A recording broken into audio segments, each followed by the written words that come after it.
Bugünkü dərsimiz Yaponiyadır. Başlayaq dərsə Yaponiyanın qapalı və özünüzəli siyasəti və onun ləğvindən başlayırıq. 19-cu əsrin əvvəllərində Yaponiyada ali hakimiyyət imperatora məxsus olsa da, real hakimiyyət Tokugawa sülaləsinə, yəni Seonquna məxsus idi. Seonqun isə hərbi qulluqçulara verilən ən yüksək fəxri adıdır. İmperator hələ xeyli əvvəl Yaponiyanı qapalı ölkə elan etdiyi üçün xarici ticarət zəifləmiş, kəndlilər və samuraylar ilə hərbi feodallar yoxsullaşmışdı. Bu dövrdə Seonqun rejimi Yaponiyanın qapalı siyasətini dağıtmağa çalışan ABŞ və Avropa ölkələrinin təzyiqi ilə üz-üzə gəlmişdi. 1854-cü ildə ABŞ və Yaponiya arasında imzalanan sülh və dostluq haqqında müqaviləyə əsasən ABŞ gəmiləri Yaponiyanın bəzi limanlarına, yəni Shimoda və Hakodate daxil olma hüququ əldə etmişdir. Shimoda'da ABŞ konsulluğu yaradılmış.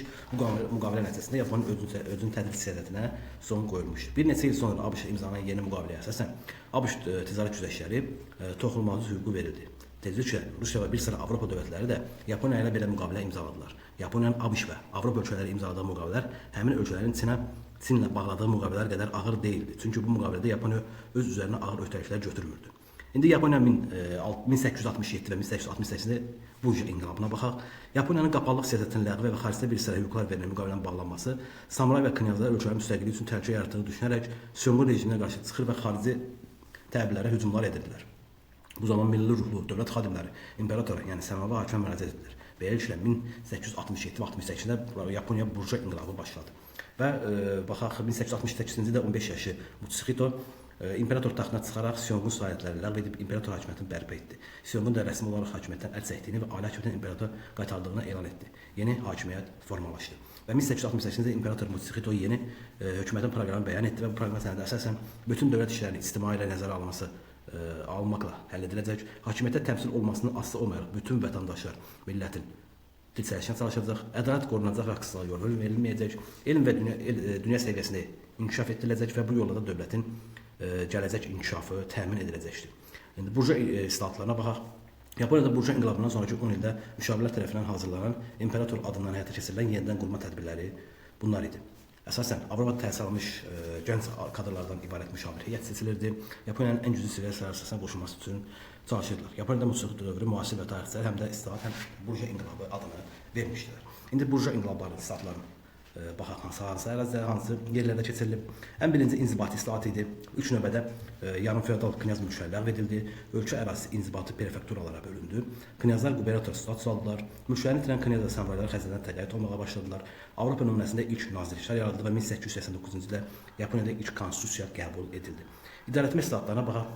Bu konstitusiyaya görə müqəddəs və toxunulmaz statusu olan imperator qanunvericilik və icra etmə hakimiyyətinə malik oldu. Vətəndaşlara mülkiyyət və vicdan, söz, mətbuat və toplaşmaq hüququ verildi və samuray dəstələri ləğv edildi. Sonra hərbi islahata baxaq. Samuray dəstələrinə əvəzinə ümumi mükəlləfiyyət əsasında yeni silahlarla təchiz olunmuş müasir ordu yaradıldı. İqtisadi islahatlara baxaq. Vahid pul sistemi tətbiq edildi. Dövlətin xəzinəyə məxsus sənaye müəssisələri maliyyələşdirməkdən imtina edərək onlara ayrı-ayrı sahibkarlara satdı. Sonra da iri şirkətlərə çevrilən Mitsui və Mitsubishi kimi firmalar bu dövrdə meydana çıxmışdı. Bu tədbirlər sahibkarlığın və bazar iqtisadının inkişafına şərait yaratdı və təhsilə baxaq. Təhsildə isə ali və orta təhsilli inkişafına xüsusi diqqət yetirildi. Avropa nümunəsində ilk orta və ali təhsil ocaqları yaradıldı. Uşaqlar 6 yaşdan etibarən 4 illik məcburi təhsilə cəlb edildi və ilk qadın pedaqoji məktəbləri açıldı. Yaponiyanın imperializm siyasətində keçirilən islahat nəticəsində iqtisadi cəhətdən qüvvətlənən Yaponiya müstəmləkə işğallarına başladı. Az sonra Koreyanı hədəf aldı və 1894-95-ci ildə Koreya uğrunda Çinlə mübarizə aparıldı və bundan əlavə 1904 və 5-ci ildə Rusiya ilə uzaq şərqdə möhkəmlək uğrunda müharibə də oldu.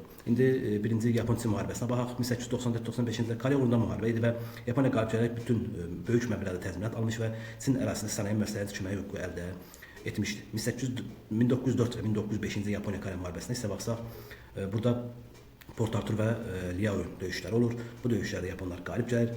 Ən sonuncu isə Tsushima dəniz döyüşü baş verir və bu döyüşdə Yaponlar yenə qalib gəlir və 1905-ci ildə ABŞ-ın Portsmouth şəhərində imzalanan sülh müqaviləsi ilə bu müharibə başa çatır. Müqaviləyə əsasən Sakhalin adasının cənubunu ələ keçirir, Cənubi Mançuriya və Koreya şərqsiz ağalığı təmin olunur. İndi baxaq, Yaponiyanın ümumi ərazisi bu ərazidir. Həmin dövr üçün bu ərazi idi. Daha sonra biz baxacağıq ki, Çinlə Koreya uğrunda mübarizə aparır və Koreyada ağalığını təmin edir. İlk olaraq Koreya müstəqillik veriləcək, lakin daha sonra biz görəcəyik ki, ərazilər də işğal olacaq. Yəni, təqribən 1910-cu ildə bu hadisə baş verəcək. Daha sonra Rusiya ilə müharibədən sonra isə Kuril adaları bu adalardır. Kuril adalarının isə cənub hissəsi, yəni bu hissəsi Yaponiyaya keçir. Ümidvaram sizin üçün faydalı olacaqdır. Oldu, çox sağ olun.